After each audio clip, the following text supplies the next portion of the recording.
إن الحمد لله أصلي وأسلم على نبينا مصطفى محمد صلى الله عليه وسلم وعلى آله وصحبه أجمعين أما بعد أعوذ بالله من الشيطان الرجيم بسم الله الرحمن الرحيم സൂറ all Imran 180ാമത്തെ വചനത്തിന്റെ വ്യാഖ്യാനം നോക്കൂ നിങ്ങൾ.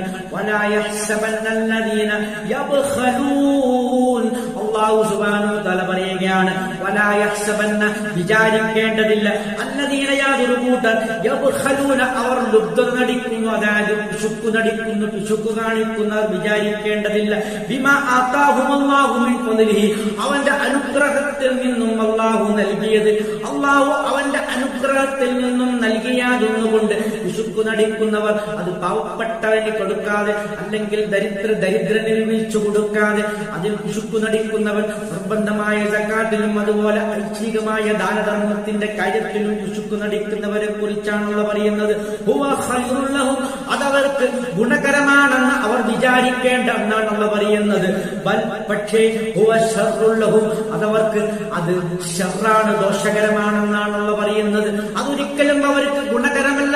ഈ പിശുക്ക് നടിക്കുക എന്നുള്ളത്, അല്ലാഹുവിന്റെ മാർഗത്തിൽ ചെലവഴിക്കാതെ പിശുക്കുക എന്നുള്ളത് ഒരിക്കലും ഗുണകരമല്ല, അത് ദോഷകരമാണെന്നാണ് അല്ലാഹു സുബ്ഹാനഹു വ തആല പഠിപ്പിക്കുന്നത്. അത് മാത്രമല്ല, സയുതവഖൂന മാ ബഖലൂ ബി, സയുതവഖൂന അതൊരു കഴുത്താഭരണമായി അണിയിക്കപ്പെടും. അവൻ പിശുക്കിയ ആ വസ്തുക്കൾ ഏതൊന്നാണോ, അതെത്ര ഭാരമുള്ളതായാലും ഒരു ഭൂമിയായാലും ശരി, അതവനൊരു കഴുത്തിലൊരു ആഭരണമായി അണിയിക്കപ്പെടും.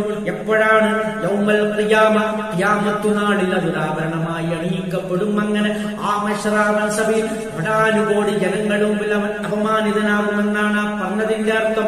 വല്ലാഹി മീറാസു സമാവാതി വൽ അർദ്, ആകാശങ്ങളിലും ഭൂമിയിലും ഉള്ളതിന്റെ മീറാസ്, അനന്തരാവകാശം വലില്ലാഹി അല്ലാഹുവിനുള്ളതാകുന്നു, അല്ലാഹുവിന്റേതാകുന്ന മുഴുവനും ഒരു താൽക്കാലികമായ കൈകാര്യ കർത്തൃത്വം മാത്രമാണ് ഭൂമിയിൽ വെച്ചുകൊണ്ട് മനുഷ്യർക്ക് നൽകപ്പെട്ടിരിക്കുന്നത് എന്നാണ് ആ പറഞ്ഞതിന്റെ ഉദ്ദേശം. വല്ലാഹു ബിമാ തഅമലൂന ഖബീർ, നിങ്ങൾ പ്രവർത്തിക്കുന്നതിനെ പറ്റി അല്ലാഹു സുബ്ഹാനഹു വ തആല അതിസൂക്ഷ്മമായി അറിയുന്നവനാകുന്നു. അതുകൊണ്ട് ഒരിക്കലും നാം പിശുക്ക് കാണിക്കാൻ പാടില്ല.